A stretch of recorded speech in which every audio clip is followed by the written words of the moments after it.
untuk menentukan langkah-langkah awal yang nantinya akan ditindaklanjuti dalam langkah-langkah penelitian itu. Jadi menyusun proposal berarti menyusun perencanaan penelitian.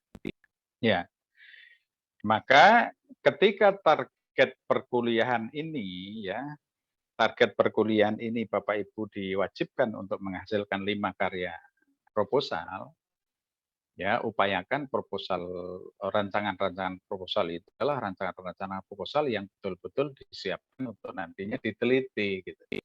Jadi yang manapun kemudian nanti yang akan dilanjutkan untuk penelitian, kalau kelima-limanya disusun dengan bagus, keuntungannya adalah yang pertama pasti panjenengan mendapatkan nilai bagus untuk mata kuliah ini, ya satu. Yang kedua, Bapak Ibu diuntungkan dimudahkan ketika nanti akan melanjutkan kegiatan penelitian itu menjadi proposal penelitian yang sesungguhnya, akhirnya menjadi tesis yang sesungguhnya. Gitu.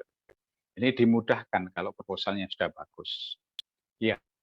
Nah, adapun unsur-unsur proposal penelitian secara umum seperti ini, Bapak Ibu sekalian. Judul, ya, kemudian latar belakang dan rumusan masalah, dan tujuan di situ ya, bukan keaslian ya, tujuan penelitian dan manfaat yang dapat diharapkan dari hasil penelitian yang dilakukan.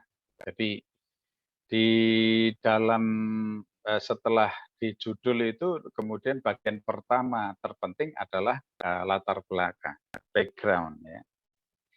Di dalam latar belakang itu di situ ada rumusan masalah, ada rumusan tujuan dan ada manfaat penelitian. Yang paling pokok itu yang paling pokok. Ya, meskipun kemudian tujuannya itu bisa dicantumkan di bagian berikutnya, ya tujuan dan lingkupnya. Ya. Kemudian yang berikutnya adalah tinjauan pustaka atau landasan teori. Ini sebuah penelitian tidak ada hasil final dari sebuah penelitian. Gitu. Nanti dikoreksi oleh penelitian baru lagi yang dilakukan oleh apakah yang bersangkutan sendiri atau dilakukan oleh orang lain. Ya. Jadi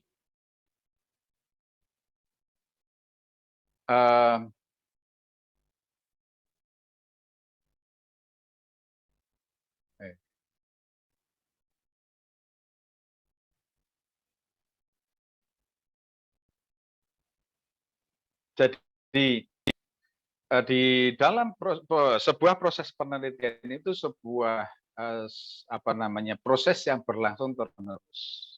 Nah, maka yang pertama, ketika kita mau melakukan penelitian, kita harus melakukan kajian. Apa yang dikaji? Yang kita kaji, yang kita review adalah hasil-hasil penelitian yang sudah ada dalam topik tersebut. Ya. Terutama hasil-hasil penelitian terbaru, ya, jadi bukan yang lama-lama. Jadi yang paling mutakhir ya dalam area topik tersebut. Hasil-hasil penelitian yang paling mutakhir. Kalau Bapak Ibu mau tahu hasil penelitian paling mutakhir ada di mana, salah satu sumber yang paling mudah didapat adalah di Google Scholar. Google Scholar ya, jangan di Google umum itu. Bapak Ibu buka Google Scholar gitu ya. Bapak Ibu buka Google Scholar begitu. Kemudian di dalam Google Scholar setelah masuk itu nanti Bapak Ibu di search-nya di situ ngetik topik tertentu, ya misalnya ngaruh kepemimpinan kepala sekolah terhadap kinerja guru misalnya. Maka nanti akan muncul ribuan judul, ya, ribuan topik terkait itu. Nah, Bapak Ibu bisa membatasi di situ sense-nya, sense sejak tahun berapa. Misalnya dibatasi sejak tahun 2018, since 2018 misalnya. Maka nanti yang keluar di situ adalah tulisan-tulisan mulai tahun 2018 sampai 2021. Nah, ini caranya gitu. Bisa dibatasi. Jadi jangan menggunakan penelitian-penelitian yang sudah lama-lama. Tapi gunakan penelitian terbaru. Terbaru itu bisa jadi tahun ini, bisa jadi tahun lalu, bisa jadi tahun yang lalu. Gitu. Jadi itu yang namanya penelitian terbaru, ya. Bisa dibatasi di situ sejak 2019 misalnya, sejak 2020 misalnya, sejak 2017 misalnya. Jadi jangan lama-lama, 2010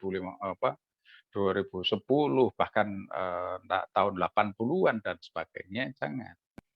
Jadi karena sifat penelitian, ya seorang peneliti itu harus tunduk pada hasil penelitian terbaru, ya, yang paling belakang, yang hadir kemudian itu yang paling dipercaya.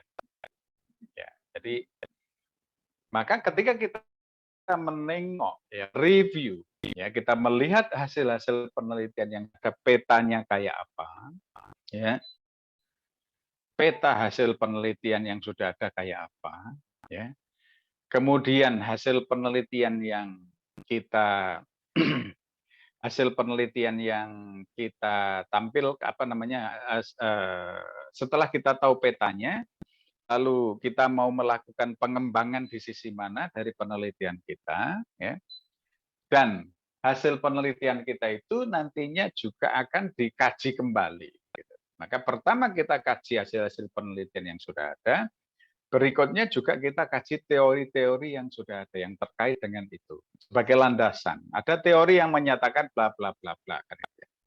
Di dalam teori dikatakan bahwa kepemimpinan kepala sekolah tentu mempengaruhi kinerja guru, mempengaruhi motivasi guru. Secara teoritis kan begitu. Tetapi kemudian kita teliti apakah betul. Gitu. Ya. Kemudian yang berikutnya, bagian berikutnya dari proposal kita, ya, setelah tinjauan pustaka. Oh, maaf, masih di tinjauan pustaka dulu. Di dalam tinjauan pustaka itu isinya adalah, ya, Bapak Ibu boleh mencatat, ya. Isi dari tinjauan pustaka itu atau landasan teori itu adalah satu, kajian terhadap teori-teori terkait, ya. Yang kedua, kajian terhadap penelitian-penelitian terkait, penelitian-penelitian yang relevan istilahnya, penelitian-penelitian terbaru, ya. Dan yang ketiga adalah kerangka berpikir penelitian. Jadi setelah kita mengkaji teori-teori, ya, kita mendapatkan rumusan teori, kita mendapatkan sari dari teori itu, kita juga mendapatkan informasi umum mengenai hasil penelitian, peta penelitian terbaru dalam topik tersebut, maka kemudian kita akhirnya merumuskan kerangka pikir penelitian kita. Ya, kerangka pikir penelitian kita rumuskan.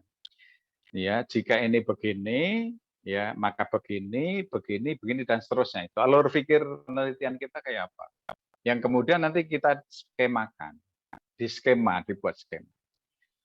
Setelah itu, ya, isi juga dari situ berikutnya masih di dalam tinjau pustaka itu adalah berikutnya dinyatakan hipotesisnya. Kalau itu sebuah penelitian kuantitatif, ya, penelitian yang membutuhkan hipotesis, yang ada hipotesisnya. Kemudian berikutnya dilanjutkan dengan ini yang ada di tayangan, yang Bapak Ibu lihat di tayangan apa? Unsur-unsur penelitian, proposal, masih. Halaman pertama, Pak, masih halaman pertama, unsur-unsur proposal penelitian. Yang ada 9 nomor itu. Enggak, Pak, unsur-unsur proposal penelitian modul 4 gitu. Belum ada tulisan. Halaman yang pertama muncul tadi. Walah. Makanya ini yang saya khawatirkan. Oh.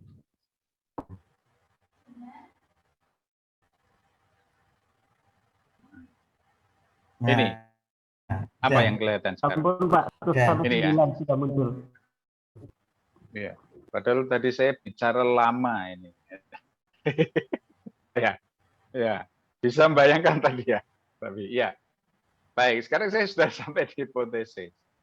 Kalau kita bicara bagian-bagian terpenting dari proposal, sebenarnya kan bagian 1 itu latar belakang. Bagian 2 itu tinjauan pustaka. Bagian 3 itu metode penelitian. Kan itu sebenarnya. Ada 3 bagian penting ya sebenarnya. Kan itu. Nah, kemudian yang 3 bagian itu kita rinci tadi. Nah, sekarang kita sampai di cara penelitian. Cara penelitian itu metode maksudnya. Ya.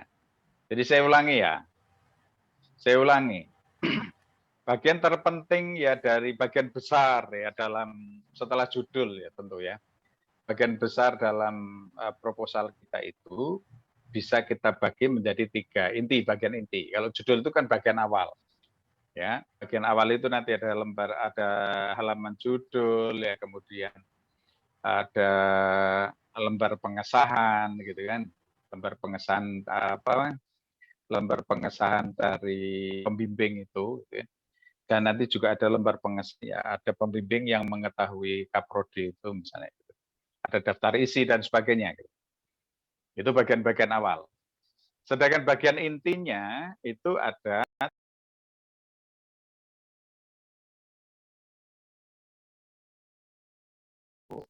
setelah tujuan penelitian, kemudian manfaat penelitian. Manfaat penelitian. Kalau kita bicara secara lebih detail ya untuk penelitian kuantitatif ya. Kita bicara lebih detail untuk penelitian kuantitatif ya. Maka isi dari bagian 1 pendahuluan itu pertama setelah latar belakang, identifikasi dan pembatasan masalah. Ya, latar belakang, kemudian identifikasi dan pembatasan masalah. Nanti masing-masing kita bahas ya. Yang penting tahu dulu pokok-pokoknya. Identifikasi dan pembatasan masalah. Setelah itu rumusan masalah, kemudian tujuan penelitian, lalu manfaat penelitian. Ada 5 intinya. Itu bagian 1. Katakanlah di situ nanti Romawi 1. Jadi kalau menulis proposal jangan di bab-bab. Ya belum. Belum bab 1, bab 2 itu belum. Bagian kedua itu berarti landasan teori atau tinjauan pustaka. Tinjauan pustaka isi utamanya ya, bagian 2 itu tinjauan pustaka. Isi utama dari tinjauan pustaka itu 1 berarti ulasan mengenai teori-teori yang terkait. Artinya teori terkait itu sesuai dengan variabel-variabel yang dibahas di situ. Kalau soal misalnya kepemimpinan kepala sekolah, ya berarti nanti tentang kepemimpinan kepala sekolah. Mungkin pengertiannya, ya, mungkin pengaruhnya, mungkin stylenya, ya gaya kepemimpinan, ya, mungkin peran kepala sekolah dan lain-lain gitu. Ya. Sampai kemudian dimensi dan indikator begitu. Nah, ini maksudnya ya. Nah, pertama saya ulangi bagian 2 itu berarti tinjauan terhadap teori-teori review ya bahasa Inggrisnya, review terhadap teori-teori terkait. Yang namanya review itu ada 2 kegiatan utama. Intinya adalah summary and analysis gitu. Ya, summary and analysis. Jadi merangkum dan menganalisis. Jadi misalnya begini, pengertian kepemimpinan kepala sekolah misalnya. Nah, kita mulai menulis begini misalnya, definisi di situ definisi kepemimpinan kepala sekolah. Definisi tentang kepemimpinan kepala sekolah sudah banyak dirumuskan oleh sejumlah ahli. Di antara beberapa rumusan utama atau definisi utama ditampilkan berikut ini. Kemudian si ini ya Brown misalnya tahun sekian mendefinisikan kepemimpinan kepala sekolah sebagai bla bla bla bla. Ini ngutip gitu. Nah, sejalan dengan pengertian Brown tersebut, si ini tahun sekian menyebutkan bahwa kepemimpinan kepala sekolah adalah bla bla bla bla. Agak berbeda dengan 2 pengertian tersebut, si ini tahun sekian mendefinisikan kepemimpinan kepala sekolah sebagai bla bla bla bla bla, melengkapi dan sebagainya dan sebagainya. Jadi itu analisis. Analisisnya apa? Sama, jalan, agak berbeda, gitu ya. Melengkapi, menindaklanjuti, mengurai dan sebagainya itu yang menyatakan kita, gitu. Itu namanya analisis, gitu. Nah, setelah Bapak Ibu tampilkan ya sejumlah definisi, ya katakanlah minimal 5 definisi biasanya kita mempersyaratkan pada mahasiswa. Ya. Setelah kita tampilkan minimal 5 definisi, kemudian kita rangkum. Dari sejumlah definisi tersebut, ya dapat dirangkum bahwa ya kepemimpinan kepala sekolah adalah bla bla bla bla bla bla. Nah, gitu. Itu kira-kira yang kita lakukan ya di dalam meninjau, mereview teori-teori dan seterusnya dan seterusnya. Nanti semua begitu caranya. Kemudian yang berikut telah selesai tinjauan teori, ya, maka kemudian dilanjutkan dengan tinjauan atau kajian, ya, kajian terhadap hasil-hasil penelitian yang relevan, hasil-hasil penelitian terdahulu. Ya. Jadi di dalam topik itu. Maka di sini juga sama ya, misalnya penelitian Bapak Ibu pengaruh kepemimpinan kepala sekolah terhadap pengaruh kepemimpinan kepala sekolah dan budaya sekolah misalnya terhadap kinerja guru umpamanya. Maka Bapak Ibu bisa mencari penelitian-penelitian sejenis yang terbaru ya tahun 2019, 2020, 2021 yang sudah ada gitu. Ya. Jadi itu nanti dikaji. Yang dikaji apa? Di situ kita sebutkan siapa, kapan melakukan penelitian tentang apa, ya, di mana, kepada siapa, sejumlah sampel berapa, populasi berapa, gitu ya. Dengan menggunakan metode apa, hasilnya apa. Nah, gitu. Jadi itu kira-kira 5 atau 10 hasil penelitian dikaji seperti itu. Setelah itu dirangkum, maka kita tahu petanya betul, peta hasil penelitian terbaru ya tentang kepemimpinan kepala sekolah, ya pengaruhnya terhadap pemimpinan kepala sekolah dan budaya sekolah ya terhadap kinerja guru. Kita tahu persis petanya ya hasil-hasil penelitian terbaru itu. Maka kemudian kita nanti melakukan inovasi di bagian mana, apakah kita metode penelitiannya, apakah instrumennya yang kita perbarui, ya, atau misalnya subjeknya yang kita bedakan. Kepala sekolah, penyebutan kepala sekolah selama ini disebutnya kepala sekolah itu secara umum gitu. Nah, mungkinkah kita kemudian meneliti kepala sekolah muda misalnya, ya kepala sekolah yang misalnya pada masa jabatan pertama dan masa jabatannya masih kurang 2 tahun misalnya. Katakanlah begitu. Karena bisa jadi kepemimpinannya nanti berbeda gitu kan dengan kepala sekolah yang senior gitu. Nah, paling tidak mungkin tingkat kepercayaan masyarakat sekolah ya bisa jadi relatif berbeda antara ketika berhadapan dengan kepala sekolah senior dengan kepala sekolah yang muda gitu. Misalnya. Nah, ini bisa saja diteliti ya, nanti bagaimana kira-kira. Nah, Bapak Ibu sekalian, jadi sampai di sini ya berarti kita sudah sampai pada kajian terhadap hasil-hasil penelitian yang relevan. Nah, dari hasil kajian teori dan hasil kajian terhadap penelitian-penelitian yang relevan itu, maka kemudian ya kita rumuskan dalam kerangka pikir penelitian kita. Oh, kalau ini begini, maka ini begini. Kalau ini begini. Semakin tinggi, semakin bagus kepemimpinan kepala sekolah, maka semakin tinggi juga kinerja guru. Semakin bagus juga kinerja guru. Dan sebaliknya, nah gitu. Jadi menurut hasil-hasil penelitian kan bisa dirumuskan seperti itu. Dan ini nanti dilanjutkan ke dalam hipotesis gitu. Rumusan hipotesis kan begitu kan, ada pengaruh signifikan ya kepemimpinan kepala sekolah terhadap kinerja guru. Nah, sebaliknya tidak ada pengaruh yang signifikan, karena nanti mau dicari penelitian secara statistik. Oke. Selesai ya, sampai di hipotesis itu di bagian 2. Kemudian bagian yang ketiga adalah metode penelitian. Nah, di dalam penelitian kualitatif maupun kuantitatif relatif sama. Yang jelas di situ berarti yang terpenting adalah pertama yang namanya metode penelitian berarti desainnya kayak apa? Desain penelitian. Kapan penelitian itu mau dilakukan? Jadi kapan, di mana, kepada siapa? Intinya kan begitu kan? Bagaimana, menggunakan alat apa? Gitu. Bagaimana mengumpulkan data, bagaimana analisis data. Gitu. Maka isinya oleh karena itu antara lain desain penelitian, ya, kemudian populasi dan sampel penelitian, ya, lalu variabel penelitian, kemudian instrumen penelitian. Setelah instrumen penelitian apalagi?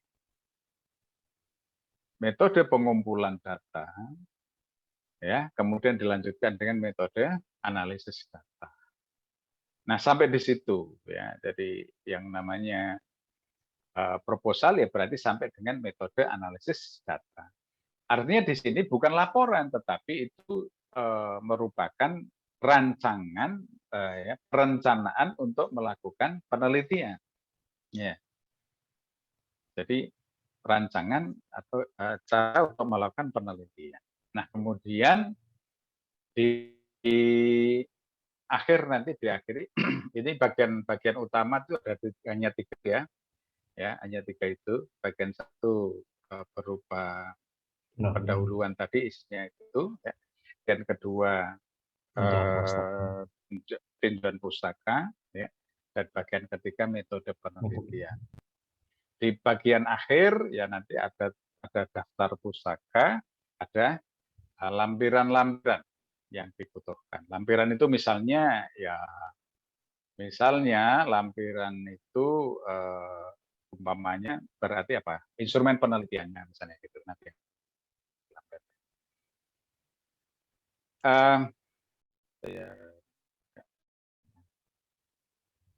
Nah, Bapak Ibu sekalian, antar unsur penelitian itu ada keterkaitan ya satu dengan yang lain.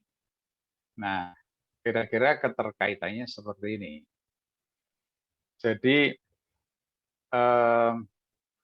katakanlah tinjauan pustaka itu menjadi sentral di sini ya, menjadi sentral.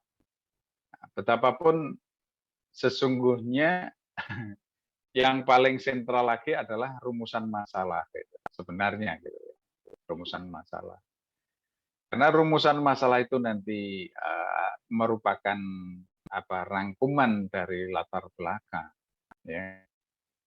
Kemudian itu juga cerminan dari judul, itu juga nanti cerminan dari masuk ke tujuan dan sebagainya gitu. Ini keterkaitannya seperti itu, ya. Jadi metode itu juga akan tergantung, ya, metode penelitian yang kita pakai juga akan sangat tergantung dari rumusan masalah penelitian yang kita tetapkan, gitu. Ya. Kemudian tinjauan pustaka itu ya, itu mendukung latar belakang, mendukung judul kita, gitu, memberikan dukungan terhadap masalah, cara penelitian, kemudian tujuan penelitian, ya, lalu jadwal penelitian, kemudian daftar pustaka dan seterusnya. Nah, cara penelitian itu sendiri juga terkait dengan ini utama ini ke daftar pustaka ya dan sebagainya. Ini keterkaitan antar unsur dari bagian-bagian di dalam proposal tersebut. Nah, kita sekarang pahami satu-satu ya Bapak Ibu, judul, latar belakang, rumusan masalah. Sebagaimana tadi kita pahami bahwa bagian pertama atau awal sebuah proposal itu dimulai dengan judul, disusul dengan latar belakang, rumusan masalah, dan tujuan penelitian, serta manfaat penelitian. Gitu ya. Nah, judul merupakan gerbang pertama seseorang membaca sebuah proposal penelitian. Oleh karena itu, ya, karena merupakan ini gerbang pertama, maka judul proposal penelitian perlu menarik ya minat orang lain untuk membaca. Artinya begini ya, Bapak Ibu sekalian, jangan gunakan judul penelitian kita hanya merupakan duplikasi, replikasi dari replikasi penelitian-penelitian yang sudah ada. Gitu. Ya. Jadi hanya mengulang-ulang terus saja gitu. Maka kita perlu melakukan inovasi. Nah, inovasi itulah yang kemudian akan menjadi daya tarik dari penelitian kita. Kalau penelitian-penelitian yang sudah ada, misalnya menyatakan ya bahwa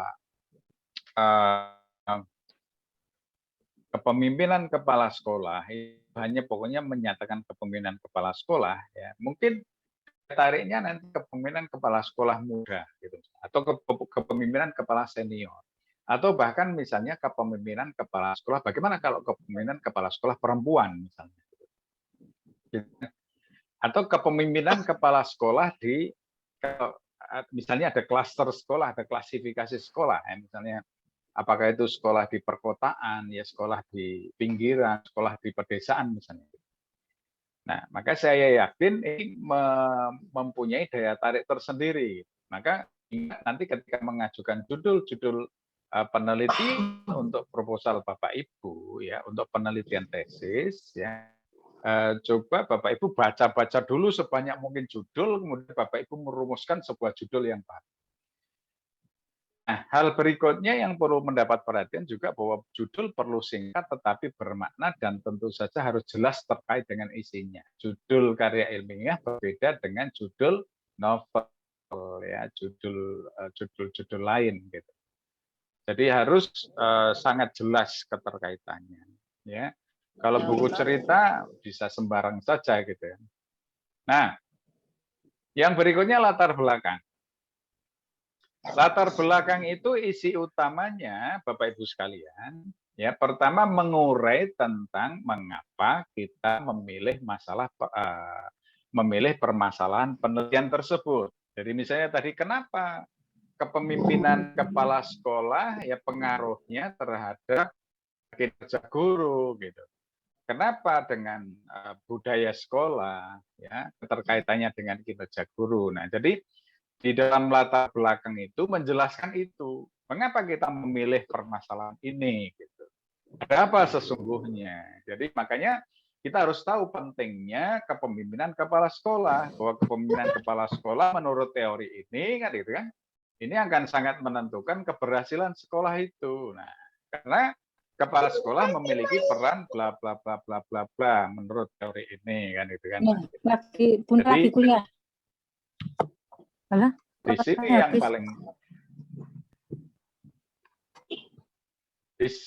yang paling penting adalah ya bahwa latar belakang kita itu berarti memberi penjelasan kepada para pembaca ya mengapa kita memilih permasalahan tersebut ya kenapa kita memilih permasalahan tersebut.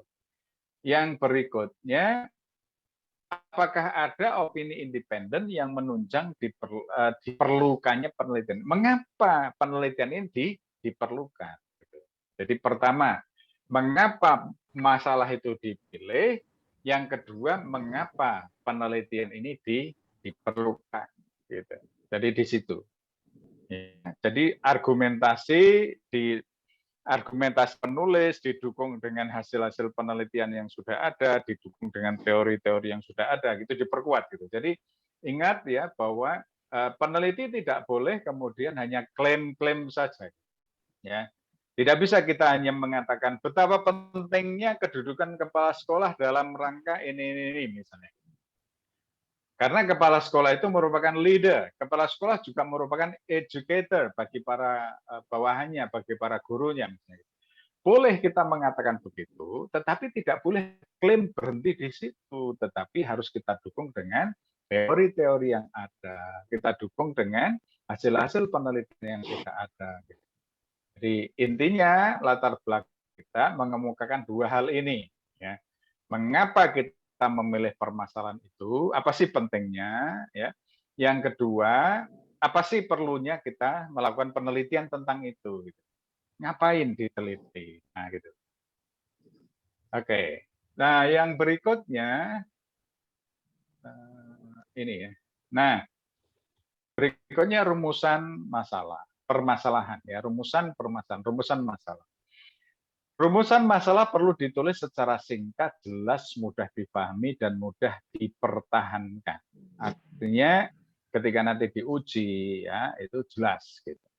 Tuliskan rumusan masalah sebagai kalimat terakhir dari bagian ini agar mudah dibaca dan mudah dicari. Bahasan lebih panjang lebar tentang cara-cara merumuskan masalah termuat di bab ini.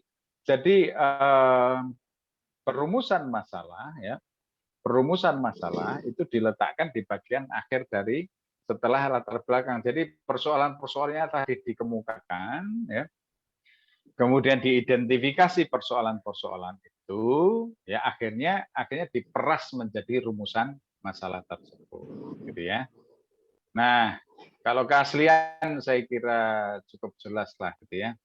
Manfaat penelitian. Dalam bagian ini perlu ditunjukkan manfaat atau faedah yang diharapkan dari penelitian ini untuk mengembangkan ilmu pengetahuan atau pembangunan negara. Jadi paling tidak bisa dikemukakan manfaat secara teoritis dan manfaat praktis. Sudah begitu saja. Hasil penelitian manfaat teoritisnya ya kira-kira manfaat teoritis itu berarti dalam rangka pengembangan ilmu pengetahuan dan teknologi. Ya, itu manfaat teoritis. Dikemas sedemikian rupa lah. Sedangkan manfaat praktisnya berarti manfaat langsung ya dari hasil penelitian itu ya untuk dengan kalau kita di manajemen pendidikan ya berarti untuk kepentingan proses pendidikan gitu kan. Itu manfaat praktisnya. Nah, kemudian tujuan dan ruang lingkup penelitian. Tujuan dan ruang lingkup penelitian. Yang pertama mengkaji ya. Jadi tujuan penelitian itu bisa berarti examine, mengkaji, bisa berarti mendeskripsikan, describe, bisa juga explain atau menjelaskan suatu fenomena tertentu. Ya. Jadi bisa mengexamine, mengkaji, menguji. Ya. Misalnya ada sebuah policy, ya. Pemerintah sudah mengeluarkan kebijakan tentang pendidikan jarak jauh misalnya. Nah, itu ada policy kan. Ya, jadi tata aturannya begini, SOP-nya begini gitu. Nah, kita nguji gitu ya, mengkaji, mengexamine ya kebijakan itu apakah sudah tepat atau belum, ada sejumlah kesulitan apa tidak dan sebagainya. Ya. Kalau itu namanya mengkaji atau menguji ya. Sedangkan mendeskripsi ya, mendeskripsi atau describing ya describe itu berarti memotret kemudian menjelaskan. Memotret lalu memaparkan gitu ya. Kalau menjelaskan itu berarti memberi penjelasan. Memberi penjelasan ya, explain ya in detail ya, menjelaskan secara detail sebuah fenomena. Ya, misalnya menjelaskan secara detail tentang pengaruh ya kepemimpinan kepala sekolah terhadap ini. Kemudian meluaskan generalisasi suatu temuan tertentu ya tujuannya. Ini tujuan penelitian secara umum ya tujuannya. Kemudian menguji validitas suatu teori. Penelitian juga bisa dilakukan dalam rangka menguji validitas sebuah teori. Ada teori yang menyatakan begini gitu kan. Nah, maka kemudian teori itu diuji dengan lewat penelitian kita. Kemudian penelitian juga bertujuan untuk menutup gap ya antara teori dan yang ada gitu. Antar berbagai teori. Misalnya teori ini menyatakan begini, teori B-nya menyatakan berbeda. Ya. Maka penelitian ini dilakukan kemudian untuk menjembatani, untuk menutup gap antara kedua teori tersebut. Misalnya gitu. Penelitian juga bisa bertujuan untuk memberikan penjelasan terhadap bukti-bukti yang bertentangan. Penelitian bisa juga dilakukan untuk memperbaiki metodologi yang keliru. bisa juga sebuah penelitian dilakukan untuk menginterpretasi, untuk memperbaiki interpretasi yang keliru tentang sesuatu. Ya. Mengatasi kesulitan dalam praktek bisa juga memperbarui informasi, mengembangkan bukti, ya, bukti-bukti longitudinal, gitu ya, bukti dari masa ke masa, dari waktu ke waktu. Ini loh, waktu itu begini, ya, selanjutnya seperti ini, tahun sekian begini, gitu. Jadi bukti-bukti itu ditunjukkan. Bisa juga dilakukan penelitian-penelitian semacam itu. Nah, berikutnya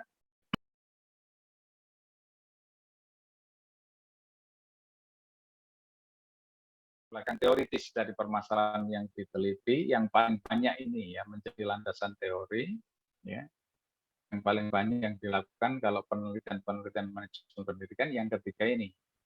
Tetapi bisa juga untuk memahami kelebihan atau kekurangan studi-studi terdahulu. Nah ini kalau yang tadi benar, ini juga kita lakukan.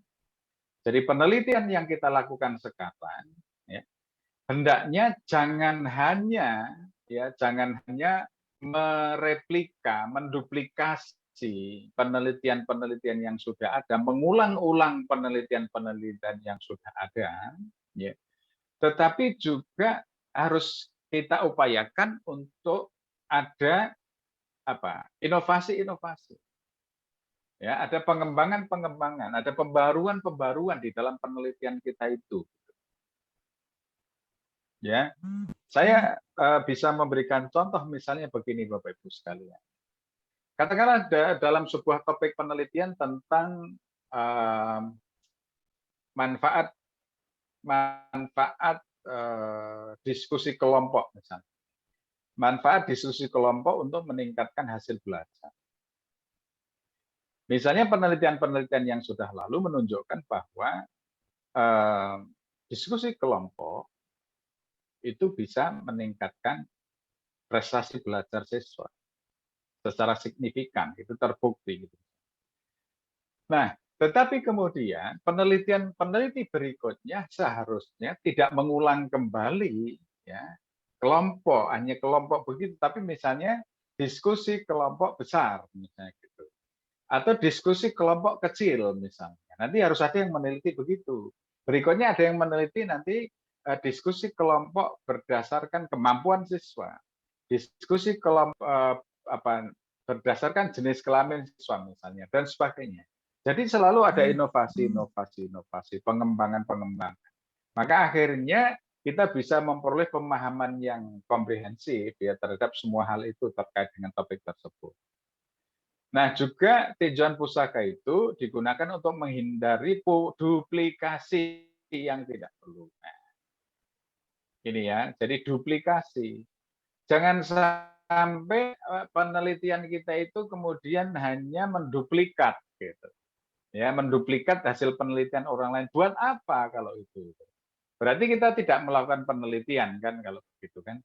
Karena itu sudah dilakukan oleh orang lain persis seperti itu dan hasilnya sudah jelas. Kenapa kita harus mengulang-ulang lagi, menduplikatnya gitu. Ya, maka pastikan di dalam penelitian-penelitian harus ada hal-hal yang baru. Ya, harus ada hal-hal baru. Di samping itu juga untuk memberi penalaran atau alasan pemilihan permasalahan.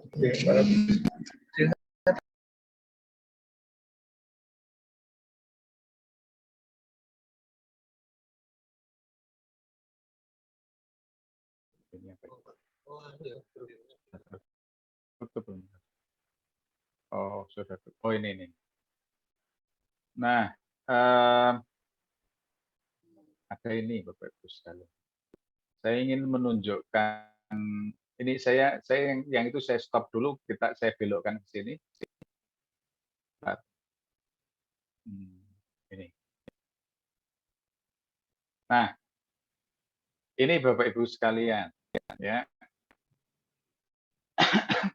Sebuah penelitian ini level penelitian ya menurut tingkat pendidikan, ya. Jadi Bapak Ibu sekalian, untuk S1 ya program pasca sarjana, program sarjana, ya itu level penelitiannya ada pada aplikasi. Jadi di S1 itu berarti mahasiswa mampu mengaplikasikan iptek dalam bidang keahliannya. Jadi mengaplikasikan teori. Ada teori begini dipakai, ya. Ada teori begini dipakai. Tetapi untuk S2, Bapak Ibu sekalian itu ada di innovation, inovasi. Maka tadi saya berulang-ulang, jangan hanya melakukan duplikasi, jangan hanya melakukan replikasi, direplika, diulang kembali. Ya. Tetapi Bapak Ibu harus melakukan inovasi di dalam penelitian S2 itu, yakni mengembangkan iptek hingga menghasilkan karya inovatif dan teruji dengan pendekatan inter atau multidisipliner. Ya, multidisipliner. Jadi di S2, di tingkatan S2 itu berarti mampu melakukan karya inovatif, mampu menghasilkan karya inovatif, maka melakukan inovasi.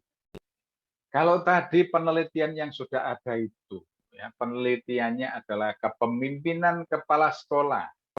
Ada yang sudah mengembangkan kepemimpinan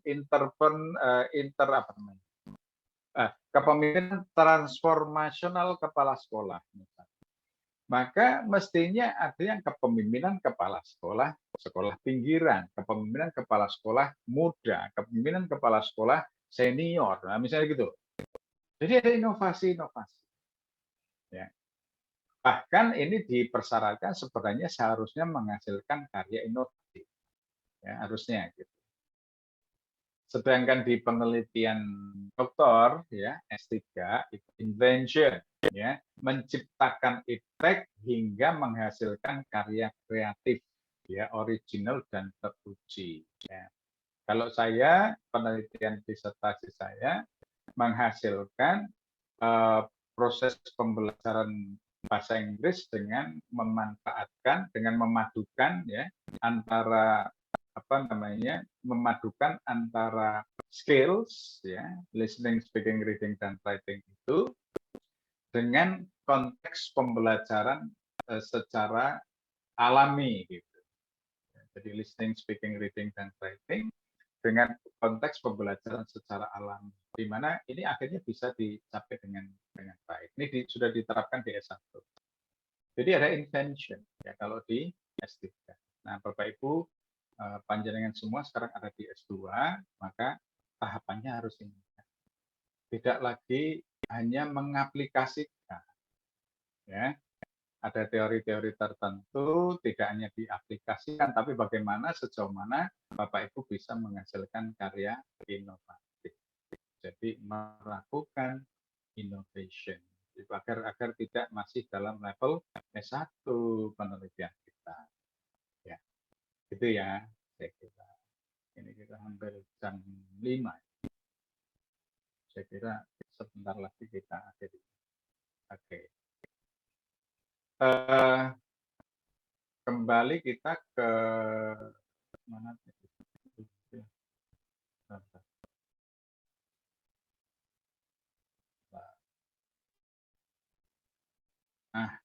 Kembali ke sini.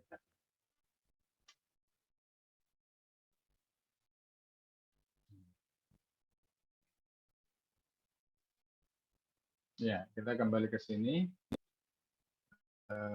Kita tidak akan lama lagi, saya kira, Bapak Ibu sekalian.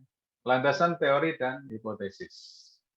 Landasan teori merupakan satu set teori yang dipilih oleh peneliti sebagai tuntunan, ya, sebagai landasan, ya, sebagai tuntunan untuk mengerjakan penelitian lebih lanjut, dan juga termasuk untuk menulis hipotesisnya. Ini berdasarkan teori itu. Hipotesis memuat pernyataan singkat yang disimpulkan dari landasan teori atau tinjauan pustaka dan merupakan jawaban sementara atau dugaan sementara terhadap permasalahan yang diteliti. Kalau dokter itu punya diagnosis ya. Jadi dokter itu punya diagnosis. Maka peneliti punya hipotesis, menduga. Jadi dokter sebelum memberi obat itu kan tanya apa Bu yang dirasakan, gitu kan? Ya, itu kapan munculnya yang dirasakan itu? Kalau malam saja atau sepanjang waktu, kalau waktu tertentu saja. Nah, ini menggali. Kemudian menduga, oh dengan begitu berarti mungkin ini, maka diberi obat. Jadi itu dugaan Bapak Ibu ya. Jadi ketika dokter memberi obat itu meningkatkan, misalnya kita sebagai guru untuk meningkatkan apa? Untuk meningkatkan ini, misal cek. Terdengar Bapak Ibu masih? Dengar, Masih ya? Pak. Masih ya? Ya. Jadi untuk meningkatkan prestasi siswa misalnya Bapak Ibu menggunakan metode diskusi ya kan itu kan, atau diskusi kelompok misalnya. Untuk meningkatkan ini dengan kerja kelompok. Nah, ini sebenarnya kan uji coba gitu ya. Di treatment itu seperti dokter itu. Jadi kita punya hipotesis ya. Untuk meningkatkan prestasi maka kita coba dengan memberikan PR, memberikan latihan. Nah, gitu saja. Itu sama sebenarnya. Nah, kalau peneliti itu punya hipotesis, ya kalau dokter punya diagnosis. Gitu. Selanjutnya, hipotesis masih perlu diuji kebenarannya, gitu ya. Jadi hipotesis itu kemudian diuji kembali, gitu. Jadi bukan itu lalu final.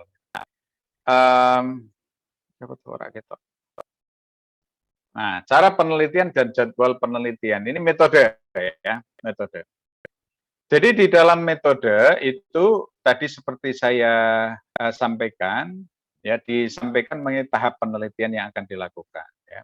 Metode itu berarti mengungkapkan di situ cara-cara penelitian yang mau diteliti itu siapa, ya, bagaimana, apa yang mau digunakan untuk penelitian, ya, bagaimana skemanya dan seterusnya. Gitu ya. Nah, banyak yang putus nyambung sinyalnya. Ya, masih. Berikutnya daftar pustaka dan lampiran. Saya kira tidak perlu banyak saya jelaskan. Oh ya, sudah selesai Bapak Ibu. Hubungan isi proposal dan isi laporan saya kira tidak perlu penjelasan sekarang. Saya kira dari saya seperti itu Bapak Ibu sekalian. Kalau ada yang perlu ditanyakan saya persilahkan sebelum nanti kita akhiri pertemuan kita. Mudah-mudahan tepat pukul 17. Jangan lupa ya terus Bapak Ibu terlibat di dalam diskusi-diskusi di Spada ya, untuk memastikan Bapak Ibu menguasai ya semua teori-teori yang kita pelajari. Saya persilahkan kalau ada yang perlu didiskusikan kembali ya perlu ditanyakan. Adakah? Assalamualaikum warahmatullahi wabarakatuh. Waalaikumsalam. Silakan, Bu Tuti. Oke, Silakan. Pak. Mau menanyakan, jika setelah dilakukan analisis data, ternyata hipotesis itu tidak sesuai dengan teori-teori yang ada, apa yang harus dilakukan oleh seorang peneliti? Apa nantinya diulangi atau mencari penyebabnya kembali gitu? Terima kasih. Iya, jadi begini ya, sebuah penelitian itu tujuannya adalah untuk menggambarkan fenomena, untuk menggambarkan situasi yang kita teliti itu. Ya. Jadi penelitian itu kita lakukan untuk memotret, lalu menunjukkan potretnya.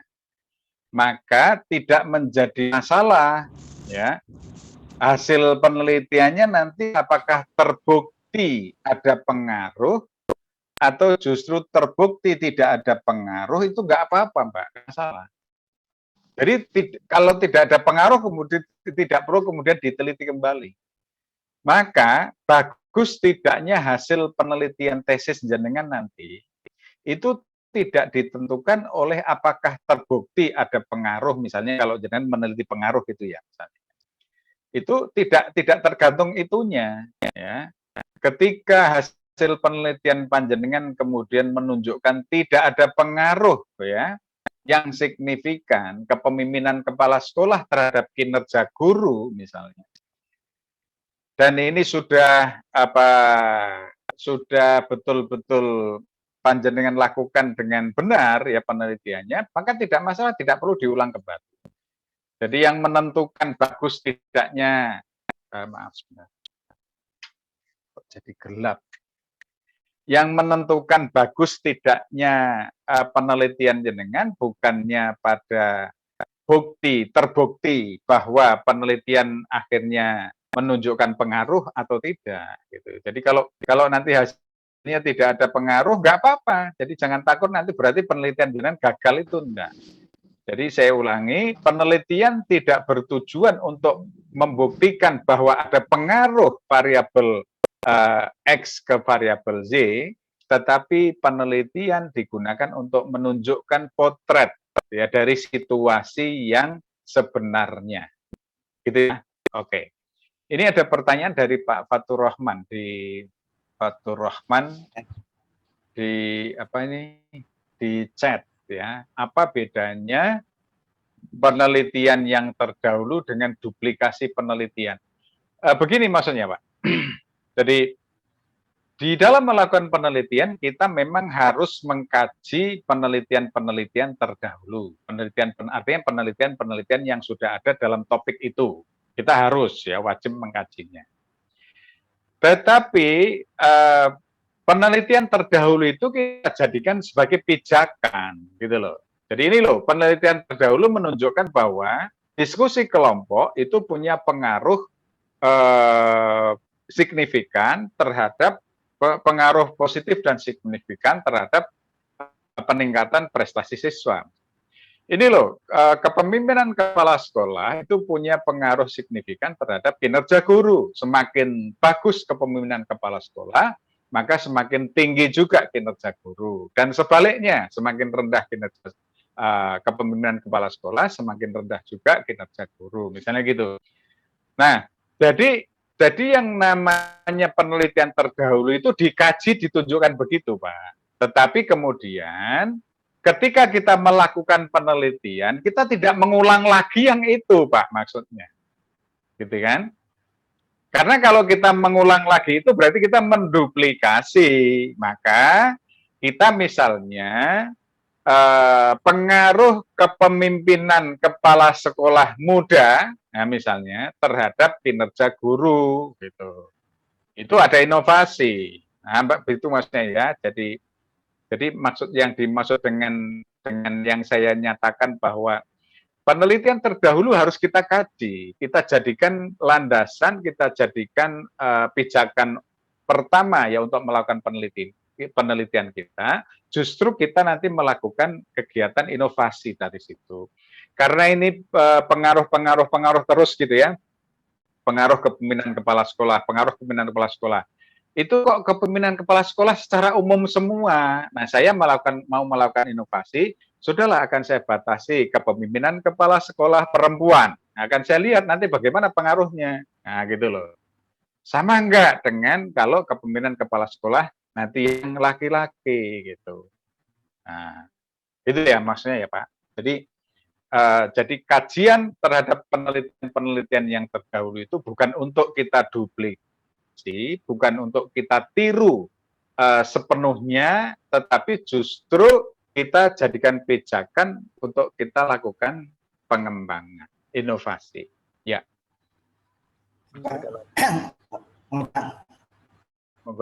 Monggo Pak, silakan Pak. Assalamualaikum warahmatullahi wabarakatuh. Itu kaitannya dengan pengaruh kepemimpinan sekolah itu saya melihat pada dimensi pergantian daripada kepala sekolah. Jadi ada latar belakang mengapa saya memilih gaya kepemimpinan kepala sekolah.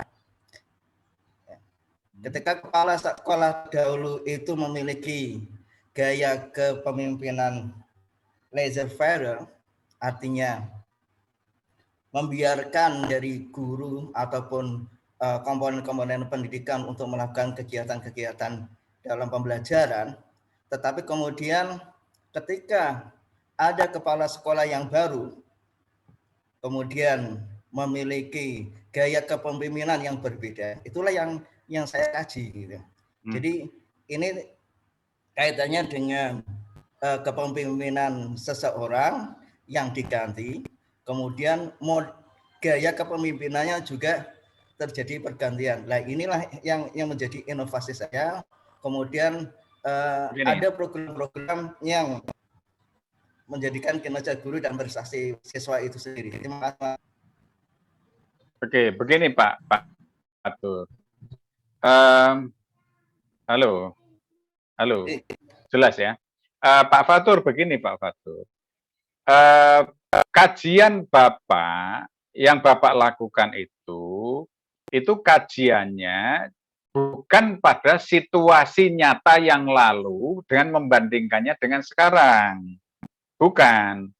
Tetapi Bapak membandingkan, ya, Bapak itu kan bermaksud membandingkan kepala sekolah yang dulu dengan kepala sekolah yang sekarang. Nah, itu sangat sulit nanti Pak. Sangat subjektif jadinya. Maka yang dibandingkan itu justru penelitian-penelitian yang sudah ada. Pijakan Bapak penelitian, jangan situasi di sekolah itu saja gitu, ya. Maka yang dikaji adalah bukan situasi yang dulu ada kepala sekolah, ada seorang kepala sekolah dengan laissez-faire yang membiarkan silahkan pokoknya guru berkembang sendiri-sendiri. Kemudian hadir sekarang kepala sekolah yang kemudian demokratis atau bahkan mungkin otoriter, lalu dibandingkan, enggak begitu, bukan. Jadi penelitian jenengan kalau mau seperti itu berarti longitudinal, berarti jenengan berat sekali nanti Pak, mengikuti itu Pak. Nah, tetapi pijakan jenengan jangan pada situasi, perkembangan situasi dulu ke sekarang ke yang akan datang, tapi pijakan jenengan harus berdasarkan pada hasil penelitian orang lain, Pak. Hasil-hasil penelitian orang lain yang sudah ada, oke. Lalu jenengan melakukan inovasinya di situ. Jangan kemudian di situasi, jangan. Karena jenengan tidak akan melakukan treatment kan, enggak kan. Jadi kalau guru-guru ini diberi kepala sekolah laissez-faire kayak apa, guru-guru ini diberi kepala sekolah yang apa, yang demokratis kayak apa, enggak. Kita tidak akan melakukan eksperimen begitu, Pak. Ya, tetapi ya kita tidak akan melakukan eksperimen begitu, tetapi kita justru akan membandingkan hasil-hasil penelitian yang sudah ada kayak apa, ya, hasil-hasil penelitian yang sudah ada kayak apa. Kemudian kita akan melakukan inovasi apa. Nah, gitu. Cukup jelas ya.